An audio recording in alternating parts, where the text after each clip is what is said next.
আমি ধন্যবাদ দিই বীরভূমের মানুষকে।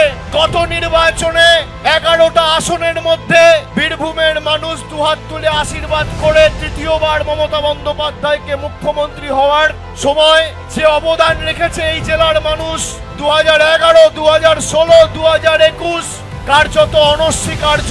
কিন্তু এবার 10 নয় 11-0 তৃণমূলের পক্ষে বীরভূমের মানুষকে করতে হবে। আজ থেকে দুদিন আগে বিজেপির একজন রাজ্য কমিটির নেতা, নাম তার কালীপদ সেনগুপ্ত, সে বক্তব্য রাখতে গিয়ে বলছে এখনো লক্ষ্মীর ভান্ডার মায়েরা আছেন যারা জোড়া ফুলে ভোট দিতে যাবেন। আমি সেই সমস্ত পরিবারের স্বামীদেরকে বলছি ওই মায়েদেরকে ঘরে বন্দি রেখে দেবেন। ভোটটা দিতে হবে পদ্ম ফুলে জোড়া ফুলে নয়।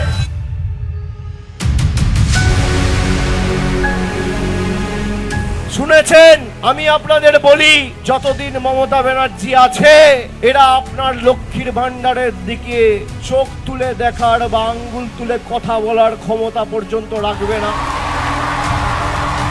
আমি আস্তে আস্তে শুনছিলাম হায় রে পোড়া কপাল, অমর্ত্য সেনকে হিয়ারিং এর নোটিশ পাঠিয়েছে। অমর্ত্য সেন ভারতবর্ষের জন্য নোবেল পুরস্কার জিতে এনেছে, দেশের নাম যে বিশ্বসভায় বিশ্ববন্দিত করেছে, যার মাধ্যমে দেশকে লোক চেনে জানে, যার হাত ধরে দেশ সমৃদ্ধ হয়েছে, সেই অমর্ত্য সেনকে এসআইআর এর নোটিশ পাঠিয়েছে। নোটিশ পাঠিয়ে আনম্যাপ করে দেওয়ার চক্রান্ত। যারা বাংলার মানুষকে আনম্যাপ করতে চায়, আগামী দিন সেই বিজেপির ছাইপাসগুলোকে বাংলা থেকে আনম্যাপ করে চিরতরে ঝেঁটিয়ে বিদায় দিতে হবে। এই লড়াই সেই লড়াই।